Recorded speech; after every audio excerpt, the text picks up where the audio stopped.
अत्यंत गौरवपूर्ण और भावनात्मक भी है। राष्ट्रीय स्वयंसेवक संघ की स्थापना के 100 वर्ष पूर्ण कर रहा है।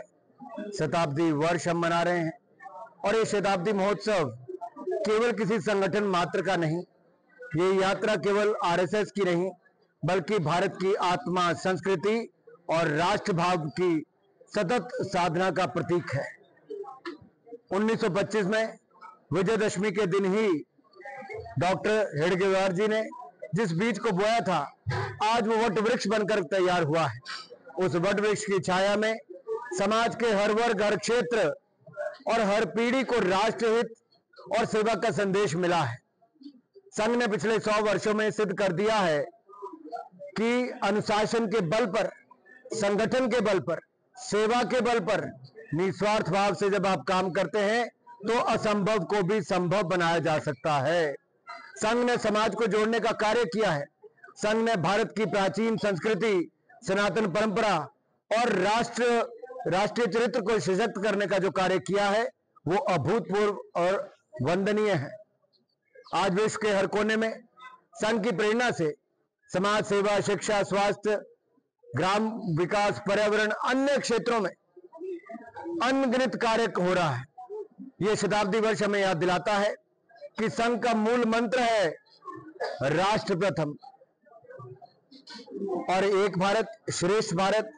इस भाव को लेकर जब राष्ट्रीय स्वयंसेवक संघ के सभी स्वयंसेवक चलते हैं तो सही मायने में भारत को परम वैभव की स्थिति में पहुंचाने का कार्य करते हैं। हमने दिन का कार्य ही मां आभा देवी के चरणों में पूजा अर्चना करके, स्वच्छता अभियान करके, महात्मा गांधी जी को, लाल बहादुर शास्त्री जी को श्रद्धांजलि अर्पित करके पार्टी के सभी कार्यकर्ताओं ने ये कार्य भी किए। तो वहीं पर जीएसटी का जो लाभ आम जनमानस को जीएसटी 2.0 रिफॉर्म्स के माध्यम से किया है, जहां पे जनता का लगभग 20 से 25% तक उनका खर्चा कम होने की आशा है, ऐसा हमारा विश्वास है। उसको भी हमने दुकानों पे जाके दुकानदारों को बताया ताकि उपभोक्ताओं को भी उसका पता चल सके। जैसा देश भर में कांग्रेस के नेतृत्व पर लोग हंस रहे हैं, बिहार में ये कोई मुद्दा ही नहीं था और जब इलेक्शन कमीशन ने एसआईआर को लागू किया तो बिहार की जनता तो ज्यादा खुश हुई कि अगर कोई फर्जी वोटर है तो उसको काटा गया और जिसका वोट का अधिकार उसका वोट पक्का किया गया। तो क्या कांग्रेस फर्जी वोटर्स को वोट दिलाना चाहती है?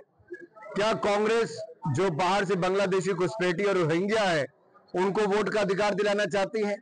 और जो भारत के सच्चे नागरिक है उनके वोट के अधिकार को कम करना चाहती है? ये स्पष्ट दिखता है कि देश भर में कांग्रेस का ये अभियान एक तरह से भारत के लोकतंत्र को और भारत के इलेक्शन कमीशन को बदनाम करने का कार्य कर रहा है। कि सरकार जो विफल रही अपना कार्य करने में, 2023 की आपदा में भी, 24 में भी यही स्थिति थी। 2 सालों से लोग अपने पैसे का इंतजार कर रहे हैं। बंदर बाट इन्होंने आपदा के समय की और पार्टीबाजी करके वहां पर ये काम किया। तरपाल तक नहीं दिए गए, डंगे तक नहीं लगाए गए। घरों को बनाने के 7 लाख रुपया कहा था, 2 साल बीत गए, 7 लोगों को 7 लाख रुपया नहीं दे पाए हैं। कैसी सरकार है ये? कितने लोगों को आज तक 7 लाख रुपया नहीं मिला? आज वो आंकड़ा 1 महीना हो गया मुझे सवाल पूछे को, अभी तक ये दे नहीं पाए हैं। क्या कारण अभी तक जनता को नहीं बताते कि कितने तरपाल बांटे गए, किस किस को बांटे गए, किस क्षेत्र में बांटे गए? अरे इतनी मिर्च लगी इनको तरपाल वाला। जब मेरा बयान आया तो पूरी कांग्रेस पार्टी तड़प पड़ी क्योंकि सच्चाई सामने आ गई। क्योंकि मैंने सबसे सस्ती और उस समय की सबसे जरूरतमंद चीज की बात की थी कि तरपाल तो कम से कम सरकार दे दे। अगर घर को तरपाल भी नहीं दे पाई, मदद नहीं दे पाई, पक्का मकान बनाने के लिए 7 लाख रुपया नहीं दे पाई, तो सरकार ने किया क्या है कि कोई ना कोई बहाना राज्य की सरकार हिमाचल की जनता पर और टैक्स छोड़ने की तैयारी कर रही। जैसे पेट्रोल और डीजल पर वैट इन्होंने एक बार नहीं कई बार बढ़ाकर जनता पर बोझ डाला। फिर इन्होंने सीमेंट की बोरी पर हिमाचल प्रदेश की सरकार ने अपना टैक्स लगा दिया, प्रति बैग लगा दिया।